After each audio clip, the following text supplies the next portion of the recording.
Hi, welcome to this week's edition of Blues Talk, where again, John, Dave, and myself are going to look back over Leinster's first outing in the Rainbow Cup in our defeat against Munster, all the other Rainbow Cup action, and of course, look forward to our big semi final against La Rochelle in the Heineken Champions Cup.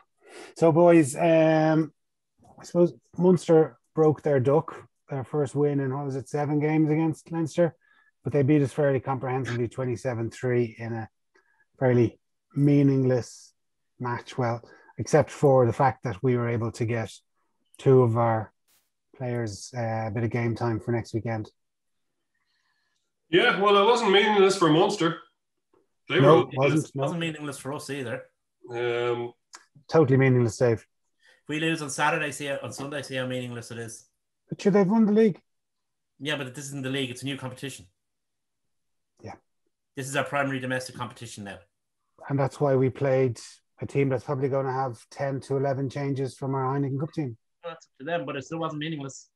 Well, they did. Well, they played. Just because none of us actually rate the competition and think it's a bit stupid, we should have had a proper Pro 14 finish out. Oh, no, I don't mean that. I just mean that it's still our competition right now. Yeah, it is. But like, it's now the equivalent of the League Cup. How often have we slagged off Munster over the years for not bothering their arse in the domestic competition and focusing on? Yeah, but that's the league, Dave. Yeah, this is now the League Cup. This is now the league. This is a game where we went into it and we played a fairly weak inside, like, you know, when we play our fifth choice out half. Yeah. No, but not by design, obviously. We chosen probably you might argue our third, if not our fourth choice out half, and certainly our fourth choice scrum half. I'm not going to argue about the strength of the selection or even the result being as important. What I was really fucking disappointed with was the performance. It doesn't matter. But I wouldn't lose any sleep over it, Dave. I wouldn't lose a moment. No, I'm not going to lose a lot of sleep over it. But at the same time, you know, you'd want to see a Leinster team trying. And if you can, but you can't be on the money every single game of every single week. It just sports, regardless of what level you've played at, doesn't work like that. You can't do it. You can't get up to that level of intensity every week. So you have to have games like this. Do you think they? I'm not saying they played well or arguing that they played well or they played badly. That's it. Do you think they tried to play well? Yeah, I do. They were beaten by a team that were highly motivated. Like Leinster wasn't motivated. They were beaten by Leinster. Well, yeah, but they were beaten by a better team on the night. Yeah, that's fair enough. A team that was stacked. Sorry, with the exception of Coombs, who was on the bench, that was Munster's first choice team. And that's entirely irrelevant. As I said to you, that team that was out on last Saturday will probably have 10, if not 11 changes to it. Yeah. So it is far from our first choice 15. And, you know, you have to try and compare like with like. So you're pairing our best team, Munster's best team, against our possibly third strength team. It doesn't work. You can't do it. And the players were beaten by a better opposition. By your best. Yeah, you could have, but you could argue that they weren't allowed to play. Like, it all stemmed from a pack that was destroyed. Yeah, and no, it was. Like, yeah. you could have the French backline from the 1980s playing last Saturday. But if they got the amount of ball and the crop ball that Leinster forwards produced for those lads, they still would have been beaten by a similar scoreline. Again, I'm not going to argue about the performance or the difference in quality between the teams. Munster picked, as you say, Munster picked the strongest team. Leinster certainly did not. There were guys who were maybe second, third, as you say, fourth choice, fifth choice in some positions.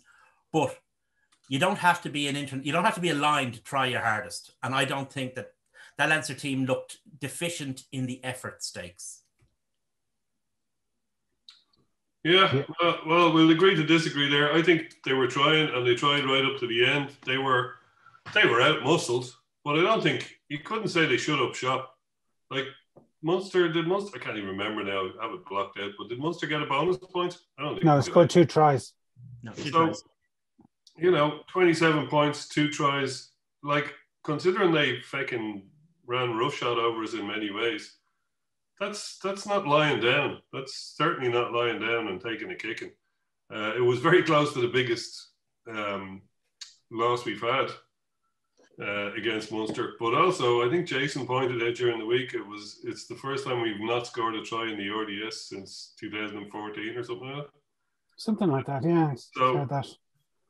So like, yeah, it's not often we get, but when we do get beaten in the RDS, it seems to be like, yeah, we lost to Treviso in, I think it was 2018, and somebody else before we won our double, and then we lost similar in 2019. We had the league in our pockets, and we lost the last couple of games. We lost away to Ulster as well, I think, in 2019, and maybe Glasgow. But I think we lost 3 and drew 1 of our last 4 games. Wasn't it something like that? Yeah. Off the top of my head. So, yeah, but we were so far ahead in the league that it was immaterial. This is a similar situation. We're not just so far ahead in the league. We've won the fucking league. You know? So, of course, if you're going to have a slip, now is the time to have it in the first game of the Rainbow Cup when A, there's plenty of time to make up for it by slaughtering somebody else later on, and B, you know, they used to say Joe Schmidt engineered dips in performance occasionally during the season to, not dips in performance, but he engineered games where I think what he used to do was put in teams that weren't expected to do well, G'd them up and tried to get them to do well. But if they didn't, sure, hey. And it was a dip that you could, you know, because like Jason said earlier on, you can't be on your game every minute of every game in every season. It's not possible. So, and Munster really needed the win. I wouldn't say we made them work hard for it, but I really don't think we let them walk all over us. Like, we fought against them. We just didn't have the cohesion that they had either. But that's it, John. Like, there was quite a few mitigating factors when you consider that Caelan Darras pulled out, I think, the day before. Frawley pulled out on the eve of the match. Then you had Harry Byrne gone after 5 minutes. So essentially, you had Hawkshaw, who was probably thinking about, I don't know whether they're allowed to even go to the match, but like all of a sudden he was drafted in, and within 5 minutes he was playing against Munster with a very he's quite inexperienced himself. He's only got a handful of games. Hugh O'Sullivan has been around a while, but hasn't had that many games. And when you look at that, Jason, you're 8 caps or something, 8 starts, or 8 caps, very very few starts. Your 8, 9, 10 are the fulcrum of your team, and then we had a very experienced 9 wedged in between our 9, a relatively experienced in Harry Byrne, although Callow enough 10, and Caelan Darras at 8, who's an Irish international, but a young enough guy. So that was a slight risk. But then those 2 guys are gone. Yeah. And you've got, as you say, your 5th choice out half, and somebody who's pushed into 8, who's not an 8. Like, I know he's played 8 a couple of times, but he's a 6, and he can play 4 and 5. He's definitely not an 8. He ends up as the guy who's the fulcrum, with an inexperienced guy at 9, who, okay, it was planned to have him there. And then Hawkshaw at 10, who's A, is better at 12, and B, is very inexperienced. So, sorry, John, then you add into the mix that Ryan hasn't played since the Six Nations, probably 6, 7, 8 weeks ago. Likewise, Penny's been out for about a month. Ringrose is just back again from the Six Nations. And so like there was fellas that were ring rusty, hadn't played for quite some time, and are just coming back from injury in a very kind of cobbled together 15. I think that just sort of, I don't know. I mean, I'd say the most disappointing thing from my point of view on it was seeing kind of that, say, someone like Scott Penny has kind of does have feet of clay, that, we just expect him to be at that level every game because of what we've seen of him. And sadly, he was kind of exposed a little bit, and he's not quite there yet. No, indeed, phenomenal player. Now, okay, he's been playing most of his games against Treviso and, teams that are not top notch. But anytime he's had to step up to top notch opposition, hasn't been found wanting. I mean, he's a super player. But like I said, I don't think it was lack of effort or lack of good players, although we didn't have a lot of our top players. It was the key players in those key positions, especially 8, 9, and 10. And the rest of the pack being kind of disjointed. Like, there were cracking players in there. Andrew Conway was in there. Andrew Conway, Jesus Christ. Andrew Porter was in there. Yeah. You know, you had some serious, James Ryan, as you've mentioned, you had some serious guys in there. Just they weren't in combinations that you were used to seeing them and that they were used to finding themselves. So that's where you lose your cohesion. And you can get away with a little bit of that in your game, but A, not at 8, 9, and 10, and B, you know, not so much of it all over the park. So, you know, okay, they're excuses I'm giving you here rather than anything else, but, you know, they're legitimate excuses. And I suppose I've been harping on this point since we started, but lack of effort, no. Lack of cohesion, yes. You know those, sometimes I just wonder if there's certain types of players. Some players can perform absolutely brilliantly when the opposition isn't all that. You mentioned Scott Penny can look absolutely fantastic, or has looked fantastic when the standard of opposition has been, you know, on the weaker side, when the Pro 12 sides are up against, when they're missing a few of their internationals and we kind of slot in our non-internationals and we kind of generally beat them quite handily. Maybe, and I'm not saying it about Scott Penny, I'm just using him as an example. He's still very young. But then there's some fellas that can't make that step up, that they're very good at hammering people at a lower level, but they can't make up the step up to the higher level. And then you have other players, kind of the converse of that, who are outstanding when the opposition is, you know, so much better. I'm talking about someone like Ryan Baird, somebody who, when we've seen him come on, whether it's against Saracens, ripping the ball out of Tojo's arms. Likewise, he came on, won a penalty against Scotland, ripping the ball out of, who was it? Vunipolos' arms in the Ireland-England match this year. And I've seen him play up in, I just saw, it was like a stream of the match day of the Leinster A match against Ulster A, and this match, and he was almost anonymous in those games. Like, he showed a bit of bottle in it when there was a bit of a mill, but didn't really do much else in the game. Yeah, well, I believe the classic cliche for that type of player is a flat track bully, and I don't think Scott Penny is one of those. I just think he didn't have a great game. They left leaving aside the arguments about whether they're any good or whether the effort was there. Hugh O'Sullivan was hung out to dry in that match for whatever reason. Because we got absolutely destroyed at the breakdown. We turned over 15 balls in the match, and he was stood there with his, you know, huge lack of experience in and out, inside and outside him, and he got absolutely fecking burnt. Yeah, it's like, I think we mentioned this in one of the Ireland games. I think it was against Georgia when they played Finlay Beelum on the other side, and players can look very exposed. It's not necessarily their fault. You know what I mean? They've been let down from their teammates, and they're the ones that are highlighted because they're just so exposed in it. Like Hugh O'Sullivan, what else can he do if his ball is crap? The opposite of what happened to Hugh O'Sullivan happened to Rowan Osborne down in Munster. Was it 12 months ago, 2 years ago, where we sent down a relatively inexperienced team down to Munster, and Rowan Osborne was at scrum half, and I think it was his first start for Leinster. He had a cracking game that day. And he had a cracking game, but he was given great protection, John.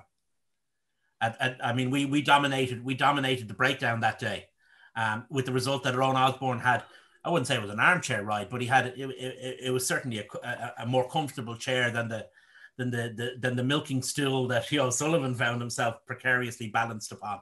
And of course, that because you've got a guy under massive pressure at the back of the breakdown, he's going to just be shoveling on ball to an inexperienced 10 who's not really sure how to grab the game. And then you've got a guy outside him who definitely was out of form and he's a good player. He's a player I have a lot of time for, in Ronan Loughlin, who had a terrible game. And it all flows on, and it multiplies as it goes down the line. So by the time the ball was getting to, Larmour or Carney, the ball was cut with slow ball. It was arriving with 3 or 4 defenders on top of it, and it was probably arriving behind them anyway. Yeah. And also disappointing, like we were 10-3 at half time, with Hawkshaw missed a fairly kickable kick just on the stroke of half time. Could have been a different score. Obviously would have been a different scoreline if you went in 10-6. But the fact that we were 17-0 in the second half, there was, like, we were there and thereabouts at half time, 10-3, had a kick a goal, and we just didn't really fire a bullet in the second half. But I like, just before we move on, there's obviously a bigger fish to fry. One thing that does actually that does go towards the point you're making about, other priorities was it 50 minutes when all the lads who might be playing on Sunday were just hoofed off. Yeah.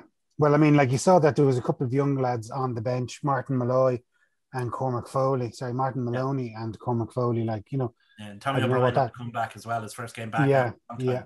And it just goes to show that probably brings it up to 58 or 59 lads that have togged out this season, phenomenal again. Before we move on, just wanted to, what did you think of Archer's yellow? Did you think it warranted a red? Yes. Yeah, I think it warranted a red. Well, there's 2 things into it. Yes, I certainly think it warranted a red. But remember I was saying a couple of weeks ago about refs dialing down the card for one notch. Because there were other incidents in other games, there's nothing to do with Leinster Munster. It's to do with almost every game I watched over the last 2 or 3 weeks. Every card has been dialed down one notch. If you're gonna walk on someone's bollocks, you can prepare yourself to walk off the field and stay off it, as far as you should. You should be, but that's and walk down his chest onto his stomach and onto his bollocks. The other side of that is, if Leinster were anything like what they normally are, I'd be quite happy with Stephen Archer only getting 10 minutes. Right. Well, moving on. We draw a line on that game anyway. On Friday night's game was, I was hoping that our game on Saturday was going to be equally as good as the match on Friday night. That was a cracker. Ulster Connacht. That was just a fantastic game. And we kind of spoke briefly about the new law changes, but kind of they were highlighted in literally, well, even just before that, Ulster they scored a try and they still took a challenge, which seemed strange. That was mindless from Ulster. It was. I mean, were they trying to get someone sin binned? Yeah, they were trying to get, because it was Papi Alihi, who's got a bad enough reputation. And I don't know what they thought they were doing, because it was outside the 5 minutes anyway. So, it just shows actually there's a new kind of piece of tactical nous the captains have to be aware of. It's coming down from the coaches though, because it's hard for a captain to see it though. Yeah, well, you still have to have that. I mean, Henderson kind of pissed away that their challenge, and it was gone. And then in the last 5 minutes, when they might have been able to use it, you never know, they might have found something that they could use it on, the way Connacht did. Connacht used theirs to perfection. It was excellent, isn't it? Yeah, Connacht used theirs to perfection. And the way that they capitalised on it as well. I mean, it was really cool heads at the heat of battle. When that try went in for what's his name? When your man made the break, was it Lowry? I was convinced that once that try went in, that Connacht had once again shot themselves in the foot and it was going to be all over. I was so glad when it wasn't. They really, really played the end of that game so well, and they could have taken a draw as well. That's what I was going to say, John. I thought I would have thought that the wise, if you like, I suppose it's easy to do, the wise thing to do would have been taking the draw and then get ready for extra time. But no. What extra time? Wouldn't be any extra time. Oh, no extra time. No, take the 2 points. Sorry. Yeah. Your man Papa, you mentioned Papa Leahy there. God, he made such a difference when he came on. Big impact player. Tell you what, if they can harness him, he got. I know he's probably trying to adjust from NRL to well, I was watching rugby union, but bloody hell, if he can get his elbows down a little bit as he's driving into people, it would be a hell of a.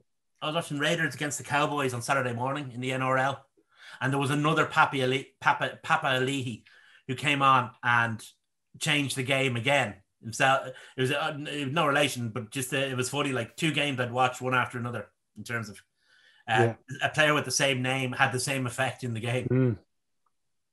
Yeah, well, good for Connacht. Like they kind of deserve to, because they've been knocking for a while, haven't they? And they always seem to blow it in the last number of plays. You know, the last kind of second time they've won since 1960. As they're fond of, I think Mark Robson, whoever was Mark Robson loves to mention it anyway. So that's like 60 years. That's a long time. Yeah.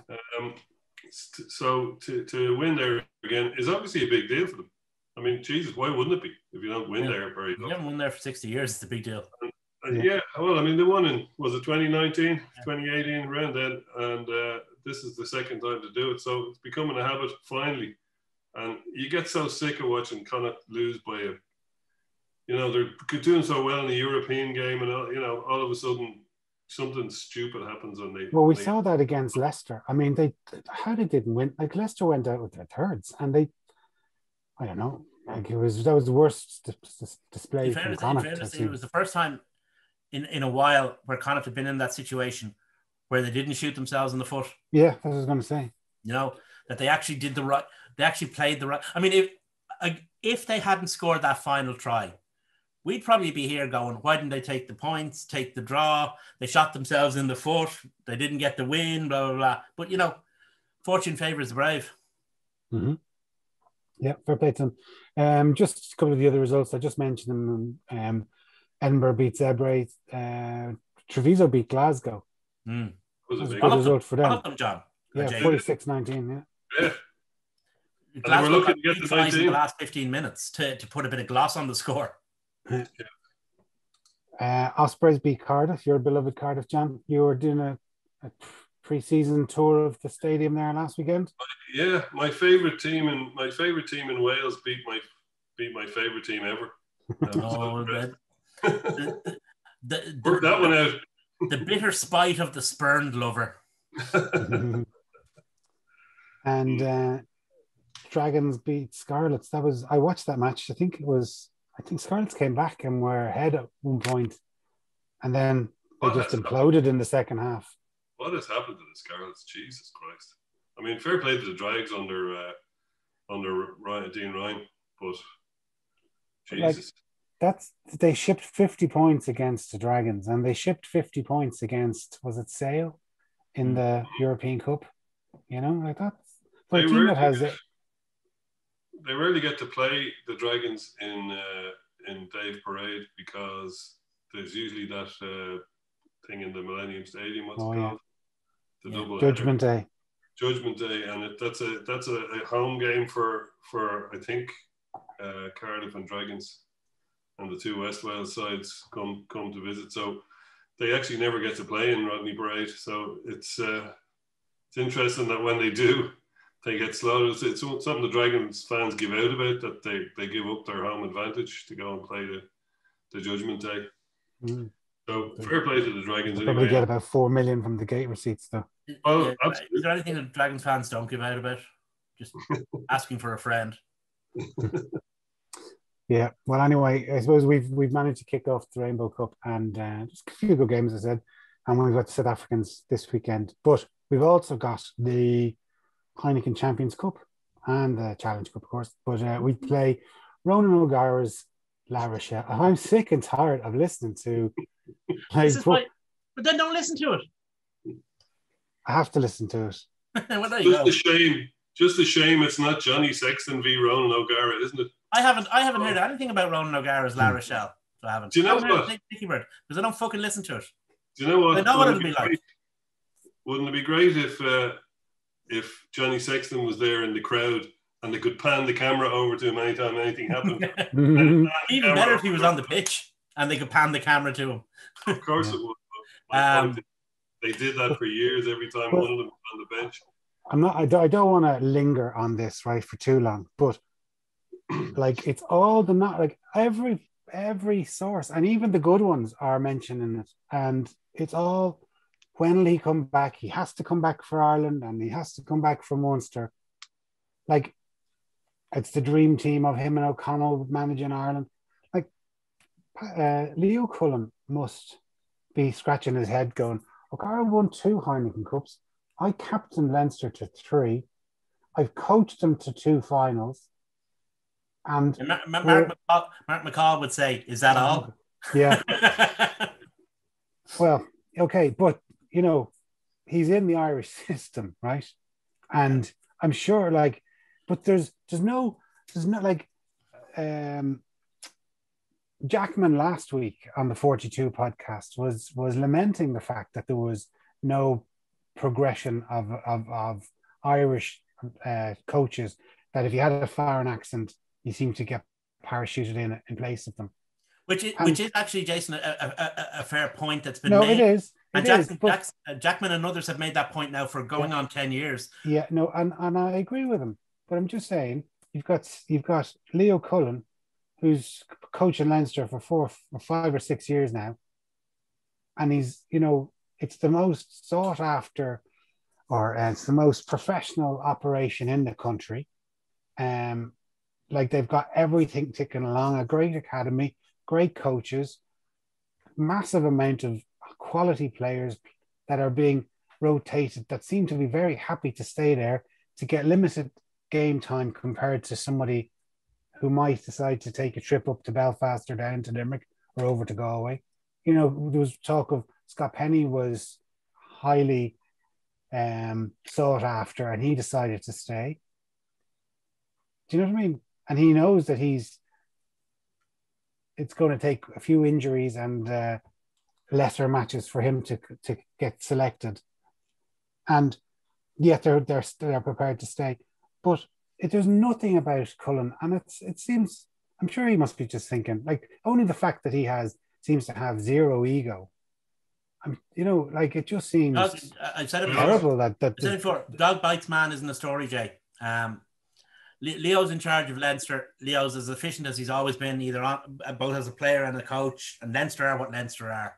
Yeah. The idea that Leinster are playing a French team who happen to be coached by their former forwards coach and Ireland's all-time record point scorer and the Heineken Cup's all-time record point scorer, who's from Ireland and is also from Leinster's biggest rival. That's what the news is about. I mean, and if we were in the media, we'd be making the same stories. We'd be writing the same stories. It's boring, though. Like, it's so boring and lazy. Like, anyway, look, I don't want to. It is. You're right. It is boring and lazy, and it's boring and lazy to you and me and John and the hundreds or thousands of others in Leinster, and probably indeed in Munster as well, are bored of it. But that's not who those articles are for. That's not who those pieces are for. They're for the people who go, "Oh, Ron O'Gara, I've heard of him." Exactly. Yeah. Fair enough. Okay, look. It's like, do you remember you were talking to Derek Foley that time, and what he was talking about the difference between a Munster article and Leinster article in the Star? Yeah. That's the market. That's it. Anyway, look, so Sexton stood down is what we're hearing. He's obviously, we know he's had a couple of concussions this year. Looks like they're talking all up about, like, I saw Devin Toner on a presser today. He was saying that you know, they have every faith, and in fairness, Leinster have shown enormous faith in Ross Byrne throughout the year. I mean, he's played in big games for them when they played, you know, to play the last two. He started the last 2 Pro 14 finals. He came on against Ulster, kicked a sideline penalty to kind of when Ulster were coming back at us. He's played against Exeter a couple of weeks ago. I think he came on against Exeter after a few minutes in the Aviva, maybe 3 seasons ago, when Sexton went off early enough. I think that was that game. So, like, but Leinster have put a lot of faith in him in those matches. And so he's played over 100 times for the club.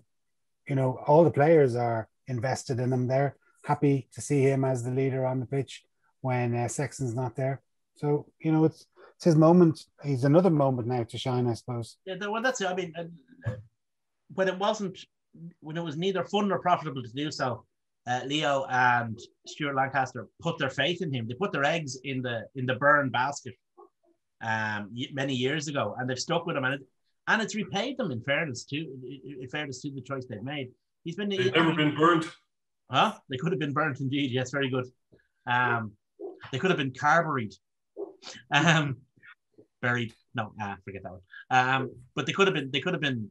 It could have backfired on them, but it hasn't. And with the result that you've got a situation where, like Jason says, he can come on like he did 2 weeks ago against Exeter with, only with very short distance gone, and still play out a top European match and dominate it and control it. It'll be interesting to see, actually, because I've got a feeling that the way Leinster need to play against a French team, against La Rochelle, will actually suit his skill set down to the ground. Possibly, yeah. He's not the world's greatest runner, although he's a big physical guy, but he doesn't have that kind of. He's not the paciest lad in the world, but he's a very good passer and he's a brilliant kicker. And I have a feeling that those are the two skills he'll need the most against La Rochelle. Because if you want to turn La Rochelle around and not them keep it alive, then that's what you do. You just pin it back. They can keep the ball alive all they want in their own 22. Yeah, and I believe they did a lot of that. There was a lot of hay made against them by the like of Sale, keeping them in their 22 and getting turnovers and getting possession out of it that way. And I think that could be a huge tactic for us with Rosser doing that. And his big party piece, as we all know, the crossfield kick. I can see that coming out of the locker as well. Yep. He's on a sixpence with those. In fact, not only is he on a sixpence, but he's on a sixpence that hasn't arrived yet, but is running towards the. He seems to have a super neck. There is an awful lot of hype around La Rochelle, partly, as Jason points out, because of Rog been there, and to a lesser extent, John O'Gibbs. But at the end of the day, they've beaten Edinburgh, Gloucester, and Sale. And maybe Leinster. Who knows? Yeah. If they beat Leinster, that's fair enough. But to this point, the hype is based on very little. Yeah. Like, I just had a look at those matches that the Gloucester, and if you go back and look at Gloucester, right? So Gloucester's pedigree was, they lost to Leon and they beat Ulster at home. So, it wasn't like that Gloucester were pulling up trees. Then they played Sale, who thumped a disinterested Scarlets team. So it's not like they had lost the previous 2 games in the competition, I think. I think they might have, yeah. Yeah. Yeah. Okay, we had our match against Toulon that was postponed, but we did put 35 points on Montpellier and 35 points on Northampton, and went to the home of the European champions from last year and English champions and beat them. Even 14 points, still beat them. Yeah. Just to make it interesting. Yeah. Here, give you a head start. It was interesting to hear Robin McBride. I don't know whether you heard him talking about they hope to keep, you're talking about O'Gara saying keep the ball alive. He was saying, well, from Leinster's point of view, they want to keep the ball in hand, keep it in possession. They reckon that the ball is in play approximately 10 to 15 minutes longer by Leinster than La Rochelle. And he reckons if we can, try and take advantage of the perceived, because they're obviously, there's some enormous gentlemen on their side.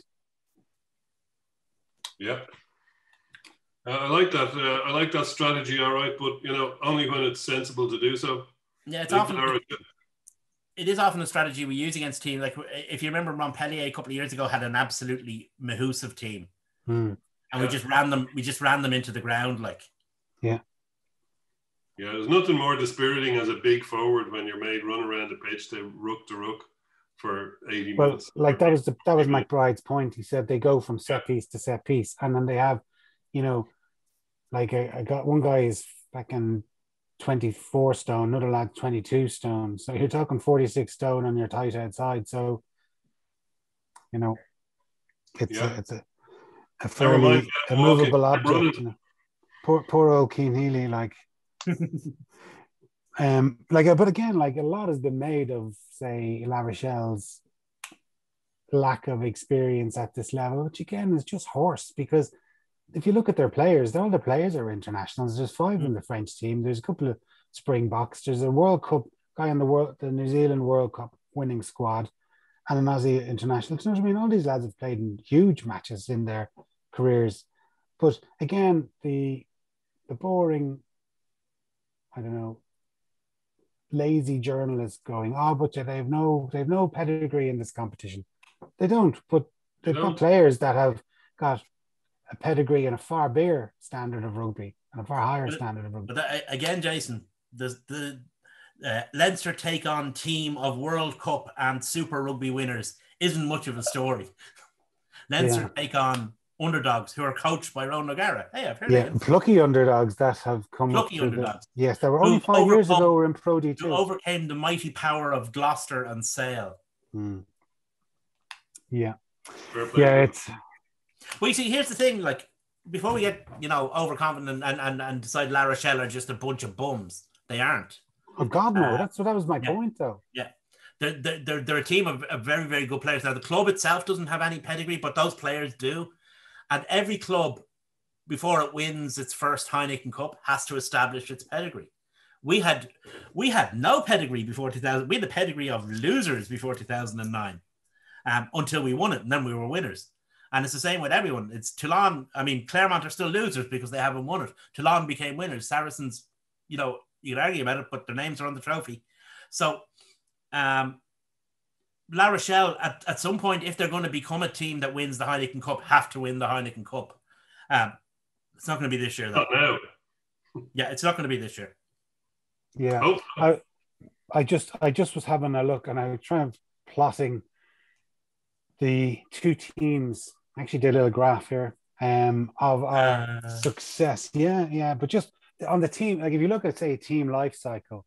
So, say if you go back to 15, we got. You're really just missing your spreadsheets, aren't you, Jay? I know. So, like in 15, we got to the semi-final. We went out to the semi-final. 16, we didn't qualify. So then that was our dip, and we went back up. 17, we were semi-finalists. 18, we won it. 19, final. 20, we went out of quarterfinal. So that was our dip again. And we're now currently at semi-final level. So our curve is sort of hopefully arching back up again. So it kind of just, and I just went through, I was just thinking, like, I remember when Sexton came back from Racing, he said the team that he had won those Heineken Cups with wasn't his team. That was O'Gara's team, Darcy's team, even Gervin Dempsey's team. It's O'Gara's team. Wasn't O'Gara's team. Sorry, O'Driscoll's team. Sorry, my mistake. Sorry, O'Driscoll's team. Darcy's He's everywhere. team. You can't get away from him. I know. I'm obsessing on him. But the team then. You got a red jersey on. The team that won. For fuck's sake. The team that won the Heineken Cup in 2018. That team was Ringrose, Furlong's, Conan's team. Even and then this team now that's starting to come back up is Ryan, Baird, Doris, Connors, Kelleher, Keenan's team. So each team has people who wouldn't relate anything to like, obviously there's some players like Keane Healy who's been in all those teams, or Sexton who's been in all of them, but they don't consider themselves that's his team. But there's this new team that's coming up now that had a trough, let's say last year, going out at a quarterfinal level. It's kind of sort of rebuilt. There's new lads coming in since lockdown, or even, as I mentioned them there, like there's fellas that were probably in the Leinster training camp, but wouldn't really have considered themselves to be and anywhere near being a starter. But now, 2 or 3 years later, they are. That's a fair point. Yeah. So good graph, Jason. Good graph. What team are you like? I mean, I'd say the front row kind of picks itself, right? I mean, you got to think it's Healy, Kelleher, Furlong. Yeah. Second row, I wasn't so sure who. I mean, would you start there. I still kind of would be going with sort of my argument for the selection that they chose for Exeter, that I'd start with Toner, but I'd have Ryan rather than Fardy, and I'd have Baird on the bench just for that amazing impact he brings. Yeah, I'd have Baird and Fardy on the bench, to be honest. You'd have who? I'd have Baird and Fardy on the bench at 9. Yeah. So, like, if you're going to have Fardy on the bench, does that mean you're not going to have Darius? Presuming that his calf clears up. Well, we don't know if that's going to be the case. But like, they said, what did they say? I wrote it down. I think they just said that they're monitoring the situation. I'd have Fardy and Baird on the bench. Means nothing. If Darius is going to be available, then you've got a conundrum, because you've got that back row. Well, look, you've got that back row that did so well against Munster, few, and against Exeter even more so, with Ruddock, Conan, and Van der Fleer. So I'd be loath to break that up. Yeah, but I'm talking about on the bench now. I wouldn't contemplate changing that back row. He'd be a bit to me having Darius on the bench would be a bit like Joe Schmidt used to think about having Paddy Jackson on the bench. Great player, but on the bench you're no use to me. He only covers one position. Yeah. Well, I've seen Darius play 6 and 8, but that's a conundrum. Like Ryan Baird is not going to come on and play 7. Put it that way. Josh Van der Fleer goes down, you're going to have a bit of a problem. That's not probably going to be alleviated by having Conan on the bench either, or having Darius on the bench either. But move Ruddock across. Yeah, that's your only option, really. Yeah, well, that's what they did against Exeter, wasn't it? They didn't have that option either. So you're playing against some big beasts, and you're going to probably be playing some big beasts. So having 2 second rows on the bench for me is a good look. Having the nous of Fardy to come on and give you 20 minutes of pure hell, and the speed and explosiveness of Ryan Baird to come on at 6 or wherever. That's the thing that Baird has. He's physically quite powerful for a guy who's not huge, but he also, he has that elusiveness and that quickness that he can run around those big guys and add to their exhaustion. And pull the ball off them as well. Yeah. But his upper body strength to burn he has. Yeah, he could certainly pull them off. He's got a really serious upper body for a guy who's so young, in terms of the power of it and how he applies it. He had a few big rips there recently off, was it Standard? I can't remember who he ripped, but he seems to do one nearly every game he plays, anyway. Yeah, there was a serious rip against Exeter as well, I seem to remember. Yeah.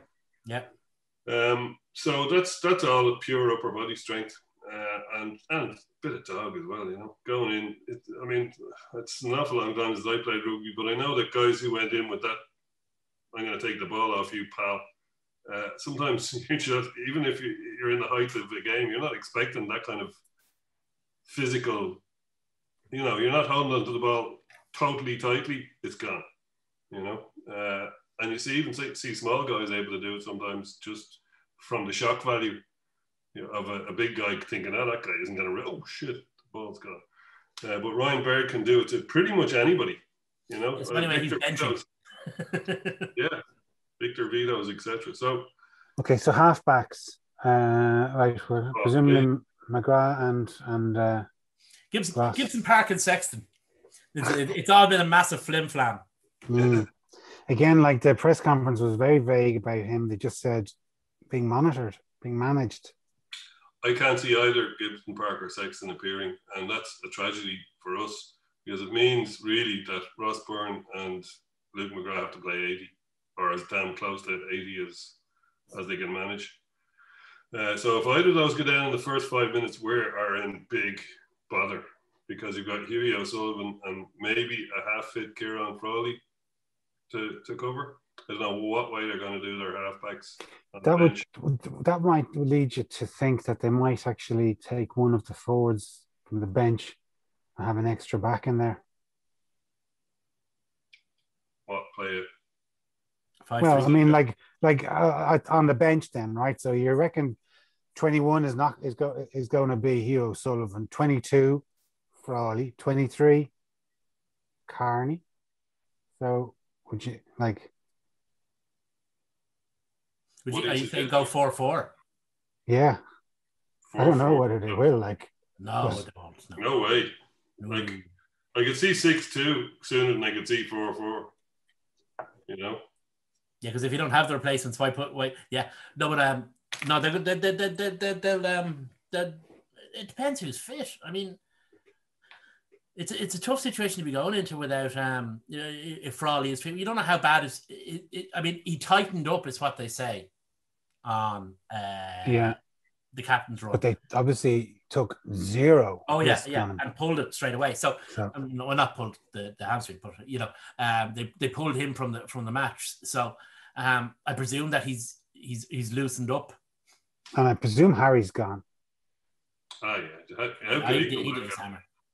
5 minutes on the pitch, and no way. But did he do his hammer, or did he just feel a strain? And they said if you feel any pulls, they weren't going to do that 5 minutes into a match, Jay. With what they had on the bench, there's no way that they'd take that kind of an action. I can't see that have happened. I can't see a situation where that would happen, unless it was the Rainbow Cup. Well, yeah, no, but I can't see a situation where they do that. I mean, they were already kind of as like you were positing with inexperienced 8, inexperienced 10 already with 9 in the middle, so they wouldn't have done that. I don't see that, and I think he's gone for the next week or two. Yeah, it'll be interesting. Good news is having been absolutely squandered for centres for I don't know several months now, we've actually got Henshaw and Ringrose fit for a big game. Like, that's huge. Okay, if the ball doesn't pass 10, it's not going to be an advantage. But it's been a weakness that we haven't had those two guys together for a long time. So I'm looking forward to that. I'm looking forward to either of them stepping in at first receiver as well. Sure, John. The last couple of games we've had Henshaw at centre, that's true. And on the wing, on fullback, open side. His brother Ronnie Henshaw has been.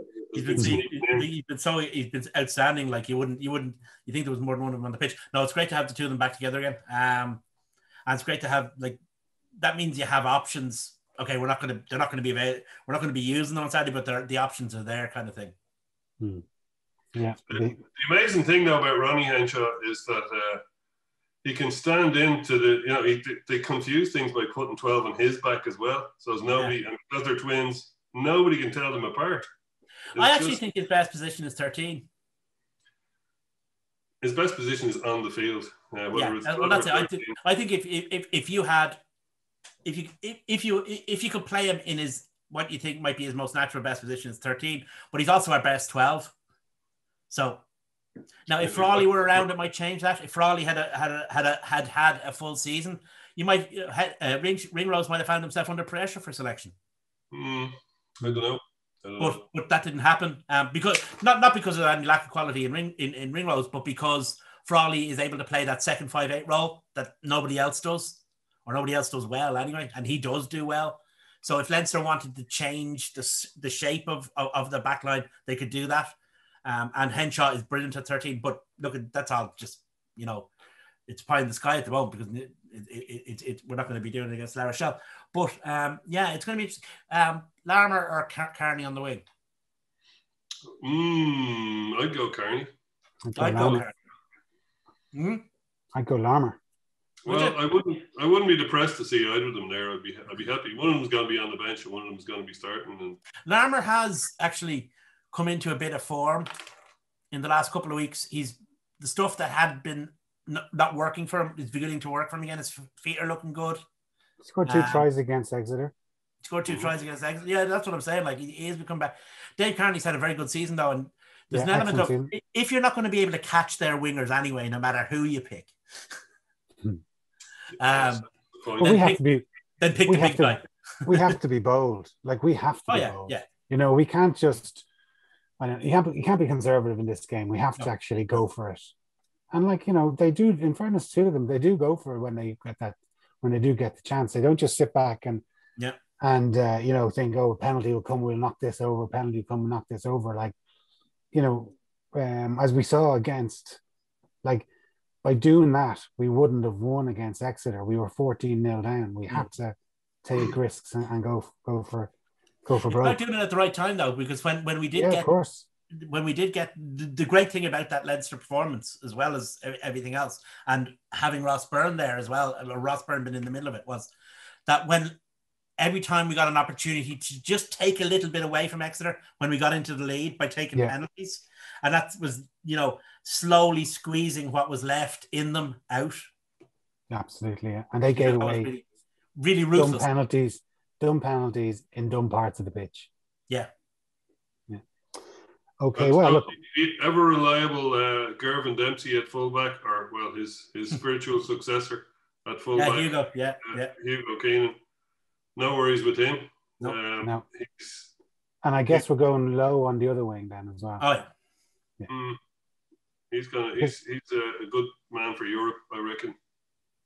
For sure. He seems to create a little bit of excitement anyway, doesn't he? And a bit of mayhem in France. I mean, he's good at mayhem in France. Yep. Okay, so that's our semi-final. So the other one is Toulouse against Bordeaux. It's kind of like the haves and the have-nots a bit. Well, I know Bordeaux are kind of, they're aspiring to be the haves, but obviously Toulouse have been there and done that 4 times like ourselves. So if ourselves and Toulouse win, it'll be someone's going to have 5 stars. There's that element in Bordeaux, which you have to remember is a union of 2 clubs, Bordeaux and Bègles. And Bègles won a lot of stuff in the 70s and 60s. I know I said this 2 weeks ago, but are you sure it's not just because they like to bring Beagles to their games? No, it wasn't funny then, John. It's not funny now. Yeah. I admire your dedication. I admire your dedication to the bit, John. So Bègles have a bit of that club has a bit of heritage in it as well. Some of it as the most mind-numbingly violent team to ever play rugby. It was mind-numbingly boring watching them play. And it was mind-numbingly boring watching them play. You're quite correct, yes.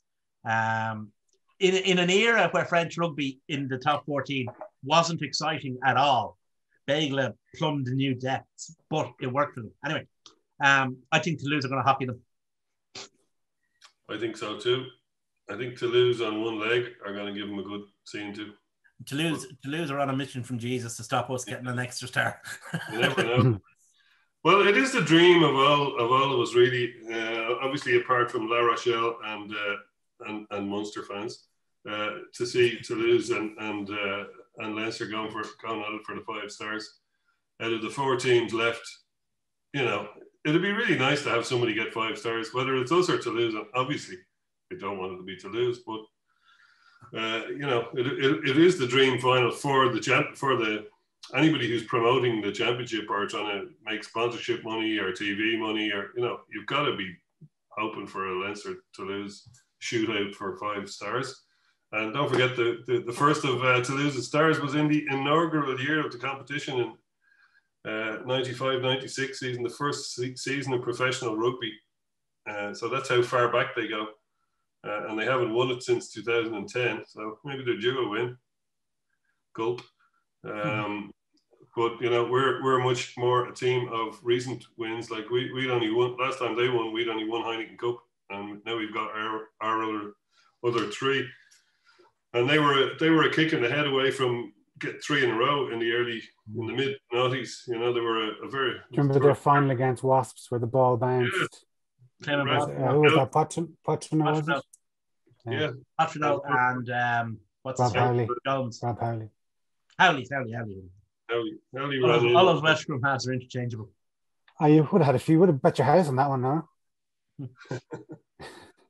So they were the team of the noughties. I think you can go and sit with John. I was just glossing over that one for you, Jason. I Mine was exposed. Your one just ran under the radar. Yeah. So yeah. Hopefully we can take it home anyway. Bring home the bacon and put that dream final in the pocket of the organisers. That's my dream anyway. What about you guys? And of course, it's great. It's great for whatchamacallit as well for the Irish rugby media, who'll be able to go on about what's his name, Reggie, what's his face, who used to coach down in Bandon. Oh yeah. What? Reggie Sonnes, isn't it? Sonnes, he used to coach down in Bandon, so they can talk up Reggie Sonnes' Toulouse team. Munster credentials. It'll be another team for the Munster lads to get behind. Yeah. Anyway. They must spend a fortune on jerseys. Nearly as much as you, Dave. I haven't bought a jersey in ages. I'm really missing it. Mm-hmm. Well, you've got enough of them to be cycling through. Well, just looking at maybe the year after this lockdown is over, I might fit into some of them. Just looking at the Challenge Cup matches, Bath take on Montpellier. Obviously, we mentioned earlier we put 35 points on them earlier on in the season. Bath are supposedly resurgent. Yeah. But then so are Leicester. Well, we'll see what Ulster have to say about that. No, it's just both teams were described as resurgent in the Times on Monday. Oh, well, that's it then. The paper of record. Yeah, I'm hopeful that Ulster team looks decent on paper. Yeah, they made five changes from the one that lost to Connacht. They brought back O'Sullivan, Marty Moore, Geordie Murphy, Alan O'Connor, and McCluskey.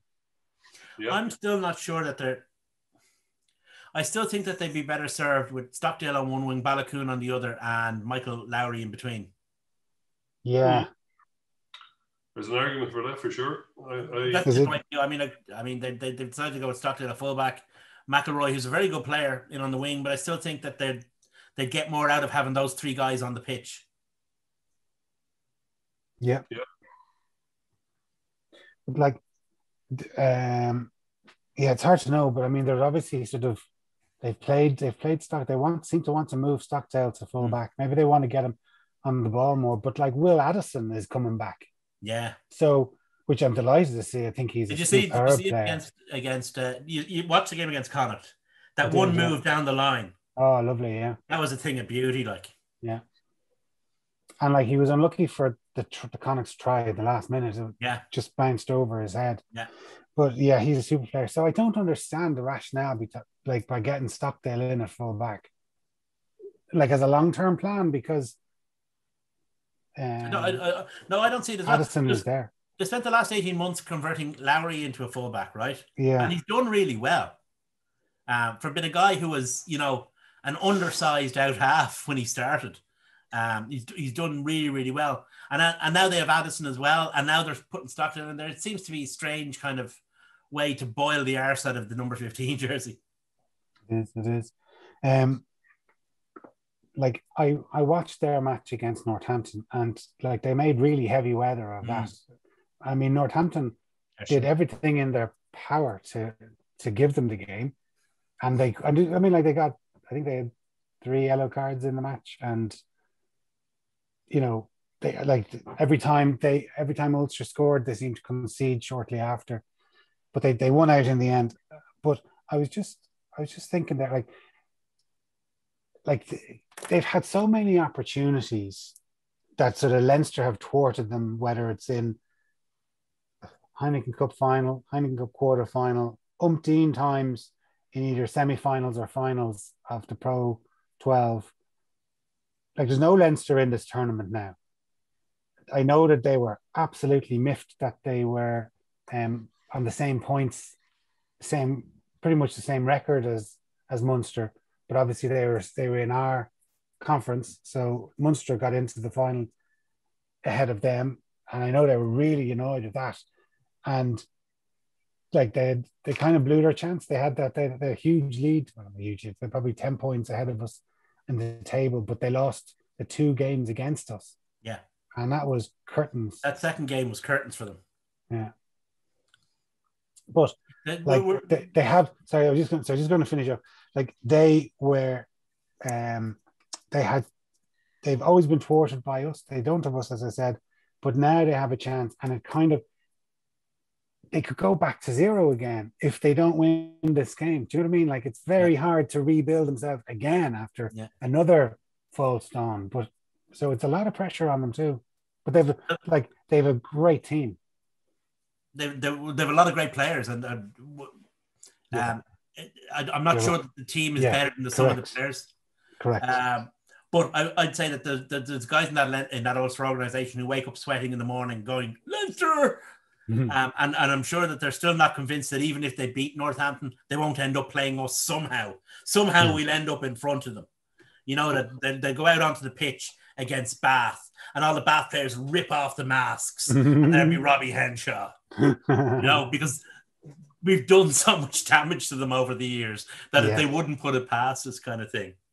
Robbie Henshaw, Reggie Henshaw, Ronnie Henshaw, and Derek Henshaw.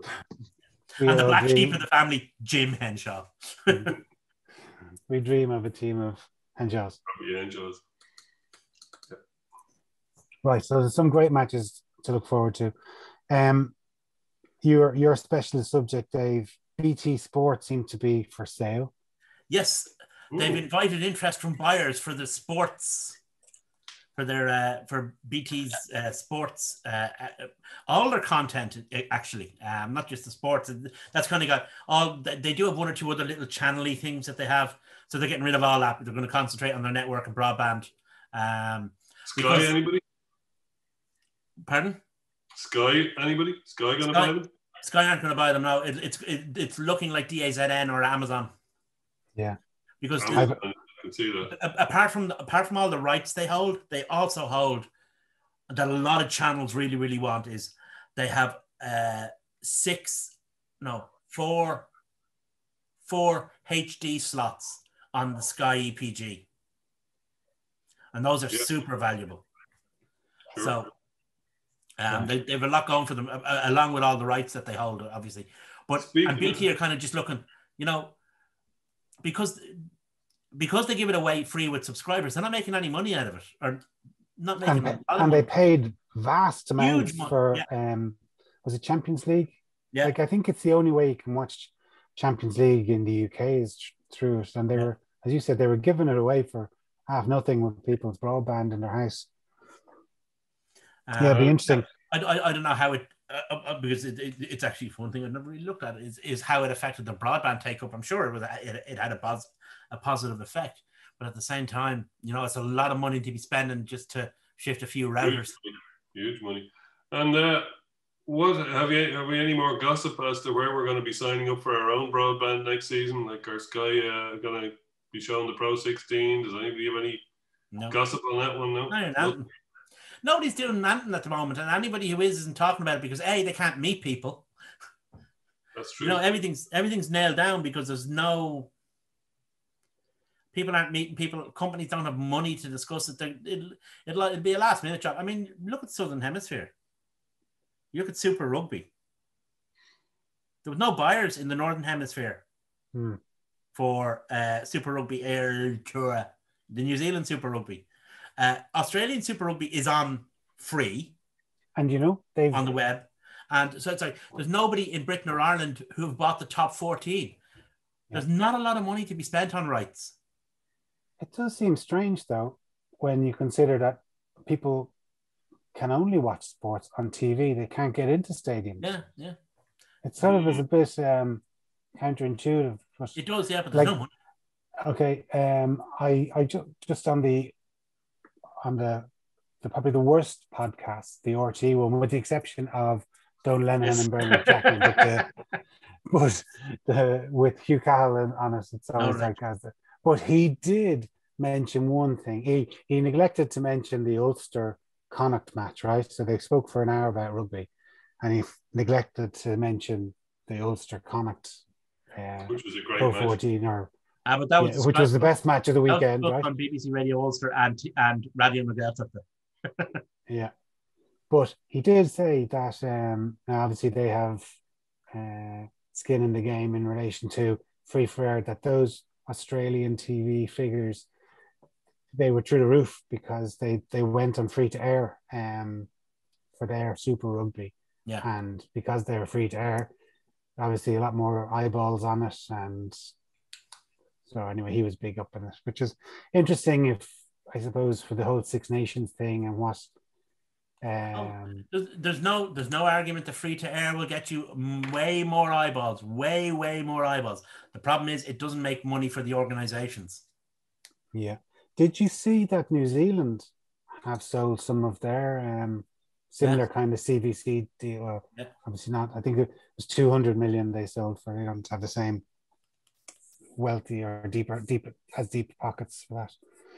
Just one other thing, I see that the Lions have done a deal with Premiership Rugby for the release of the players. And I think the Premiership Rugby are been a bit arsy about saying, oh, this is just a once-off and we'll never let it happen again. And they're actually playing the Premiership final the same day as the Lions play Japan in Edinburgh. I think there's been a bit... I think this is fallout from the last Lions tour. I think there was a bit of Mickey waving that time as well that was never fully resolved. And then Premiership Rugby said after the last Lions tour, well, we're not going to release our players unless we have to. And Lions said, well, you're going to have to because we're all going to organise the game for the same day as the Premiership final. Well, we're not going to release our players. Well, you're going to have to. Act like fucking adults, lads. It's the Lions and it's the Premiership. You're not children. Yeah, it all comes down to Wonga, though, I guess, doesn't it? Oh, it does, yeah. But I mean, it's the Lions, so Wonga is not in short supply for them.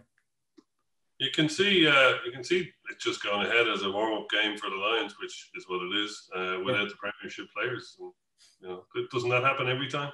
Yeah, pretty much. Yeah, I remember we played a Pro 14 final. I'm trying to remember what year it would have been. Probably it was either 13 or it was 13. I think it was against Ulster, and they were training in Carton House, and the Leinster lads and presumably the Ulster guys weren't training with them because they were in camp. Was it Ulster? I can't remember who it was, but whoever was in that final in 2013. But I remembered they showed a clip of Graham Roundtree grow up in the stand watching, the last moments of the game. Just trying to get a handle on who was playing well or whatever before they headed off. It was the same, Jason. Do you remember in 2009, the players from Leinster and Munster? Heineken Cup. Yeah. The Heineken Cup final was on Saturday. Yeah. And I think O'Driscoll, they flew back to Dublin, dropped his gear off, but brought his Lions gear. And the Leinster and Leicester players who were involved in the Lions had spent a week in Lions camp the week before the week of the final. Did they? Yeah. Did they? I didn't think they actually went back. I wasn't sure that. Oh, fair enough. Yeah, they went out to the Lions. Now, it wasn't training. It was like these are your contracts. This is your kit. Here's the Lions media policy. Here's this. And it was like there were soft days before coming back to Leinster and Leicester for hard training. But yeah, the Lions has always overlapped. It's just the way it is. Yeah. Well, anyway, boys, thanks very much as ever. Thanks very much for watching. If you are no, Jason. Go on, sorry, go on. We have to do our traditional match predictions. Okay. Because I know our viewer is waiting for this to write them down, to rush down to the bookie shop and say, the opposite of that, please. All right. Go ahead. I'm going to say Leinster by 7. I was thinking by 5 in my head. So yeah, I'll join you on that. 7 will do. I'm going to go Leinster by 11. Oh, nice. Say very good. Toulouse by Toulouse to win by I'd say 10 at least. Yeah, I'm going to go 15. Okay, I'll go 20. I'll see your 15. I'm going to go 25. What about Ulster and what you call them? Leicester. I'm hopeful of an Ulster win by a resurgent Leicester. I'll go Ulster by 3. I'm going to go Ulster to win, despite their best efforts. Yeah, I'd say 5. Yeah, by Ulster. And what about Bath Montpellier, the final one? Oh, Bath by 1 million. Bath every day and twice on Sunday. Yeah. Even though they're playing Saturday or Friday. I don't know. Whatever. Saturday evening. Okay, well, we will subscribe to some. Okay, down to Paddy Power and Ladbrokes with those lads. We will. I don't back women or ride horses, as you well know, Jason. Absolutely. You're a good, fine, upstanding citizen. Anyway, boys. Maybe John's in the running to take over as leader of the DUP. Ah, yes, he has found his calling in life. Hold on. Let me see. Do I believe that the Earth was created 4,000 years ago? Sorry, 6,000 years ago. No. Nobody's perfect. Am I totally anti-gay and LGBT? No. You're not ticking these boxes, John. I failed on so many counts. Am I? I'm a take. I've no chance. Gabby Wilson going, we're not having that guy. That was a Scottish accent for some fucking reason. Yeah, it's dreadful. Wasn't even a good Scottish accent. Right, need Murdo. Murdo could give you coach voice lessons. Yeah. Anyway, boys, we're finally going. If you are following us, Facebook, Twitter, or YouTube, please give us a like, subscription, and thumbs up. Cheers. Thanks a million.